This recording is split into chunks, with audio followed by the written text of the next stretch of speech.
ನಮಸ್ಕಾರ. Rotary club of Bidar ಸುಮಾರು 5 ಕ್ಲಬ್ಗಳು ಸೇರಿಕೊಂಡು ಬೀದರ್ ನಗರದಲ್ಲಿ ಕಳೆದ ವರ್ಷವೂ ಸಹ ನಾವು ರೋಟರಿ ಪಂದ್ಯಾವಳಿಯನ್ನು ಆಯೋಜನೆ ಮಾಡಿದ್ವಿ. ಅದರಲ್ಲಿ ಸುಮಾರು 13 ಲಕ್ಷ ನಾವು ಹಣ ಸಂಗ್ರಹ ಮಾಡಿ ಲಾಸ್ಟ್ ಇಯರ್ ನಾವೇನಂತಂದರೆ ಕ್ಯಾನ್ಸರ್ ಪೀಡಿತರಿಗೆ ಧನ ಸಹಾಯ ನಾವು ಮಾಡೋದಕ್ಕೋಸ್ಕರ ಹಣವನ್ನು ಸಂಗ್ರಹ ಮಾಡಿದ್ದಿತ್ತು. ಸೆಕೆಂಡ್ ಸೀಸನ್ ಆಗಿ ಈ ವರ್ಷ 2026ನೇ ಜನವರಿಯಲ್ಲಿ ನಾವು ಪುನಃ ಅದೇ ಎಲ್ಲ 5 ಕ್ಲಬ್ಗಳು ಸೇರಿಕೊಂಡು ಈ ಸಲ ಮಹಿಳೆಯರು ಇದ್ದಾರೆ, ಆಮೇಲೆ ಮೆನ್ಸು ಎರಡೂ ಸಪ್ರೇಟಾಗಿ ಪಂದ್ಯಾವಳಿ ನಡೀತದೆ. ಅದರಲ್ಲಿ 1 ದಿವಸ ಮಹಿಳೆಯರ ಟೂರ್ನಮೆಂಟ್ ಇರ್ತದೆ, 3 ದಿವಸ ಮೆನ್ಸ್ ಟೂರ್ನಮೆಂಟ್ ಇರ್ತದೆ.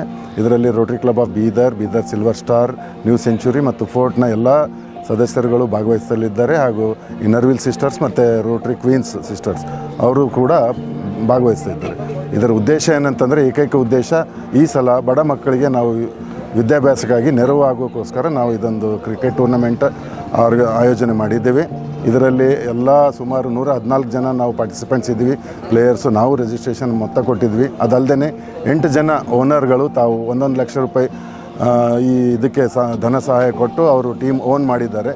ಎಲ್ಲರೂ ನಾವು ಸಾಕಷ್ಟು ಒಂದು ಹುಮ್ಮಸ್ಸಿನಿಂದ ಪ್ರತಿದಿನ ಬೆಳಿಗ್ಗೆ 6 ಗಂಟೆಯಿಂದ 9:30 ಗಂಟೆ ತನಕ ಅಭ್ಯಾಸ ಮಾಡ್ತಾಯಿದ್ದೀವಿ, ಪಂದ್ಯ ಅಭ್ಯಾಸ ಮಾಡ್ತಾಯಿದ್ದೀವಿ. ಹಾಗೂ ಪ್ರತಿಯೊಬ್ಬರಿಗೂ ನಾವು ಈ ಸಲ ಕಪ್ ಗೆಲ್ತೀವಿ ಅನ್ನೋ ಒಂದು ಹುಮ್ಮಸ್ಸಿಂದ ಎಲ್ಲರೂ ಆಡ್ತಾಯಿದ್ದಾರೆ. ಇದು ನೋಡಿದರೆ ಒಂದು ಸಾರ್ವಜನಿಕರಿಗೆ ನಾವು ಒಂದು ಒಳ್ಳೆಯ ಧನ ಸಹಾಯ ಮಾಡ್ಬೋದು. ಮತ್ತು ಇದರಲ್ಲಿ ಬಡ ಮಕ್ಕಳಿಗೆ ವಿದ್ಯಾಭ್ಯಾಸಕ್ಕಾಗಿ ನಾವು ಧನ ಸಹಾಯ ಮಾಡಬೇಕಂತ ಹೇಳ್ಬಿಟ್ಟು ಇದನ್ನು ಆಯೋಜಿಸಿದ್ದೇವೆ. ಅದಲ್ಲದೆ ನಾನು ಸಾರ್ವಜನಿಕರಲ್ಲಿ ಏನು ರಿಕ್ವೆಸ್ಟ್ ಮಾಡ್ತೇನೆ ಅಂತಂದರೆ, ನೀವು ಸಹ ಹೆಚ್ಚಿನ ಸಂಖ್ಯೆಯಲ್ಲಿ ಬಂದು ಈ ಪಂದ್ಯಾವಳಿ ವೀಕ್ಷಿಸಿ ಇದಕ್ಕೆ ಸ್ಪಾನ್ಸರ್ ಕೊಟ್ಟು ನಿಮ್ಮಿಂದ ಎಷ್ಟಾಗ್ತದೆ ಅಷ್ಟು ಧನ ಸಹಾಯ ನೀಡಿದರೆ ನಾವು ಬಡ ಮಕ್ಕಳಿಗೆ ನಾವು ಈ ಹಣವನ್ನು ಉಪಯೋಗಿಸ್ಬೋದು ಅಂತೇಳಿ ಹೇಳ್ತೀನಿ. ನಾನು ಸೋಮಶೇಖರ್ ಪಾಟೀಲ್, ನಿರ್ಮಾಣ ನಿಂಜ ಸದಸ್ಯನಾಗಿದ್ದೀನಿ, ಆಟಗಾರನಾಗಿದ್ದೀನಿ. Thank you.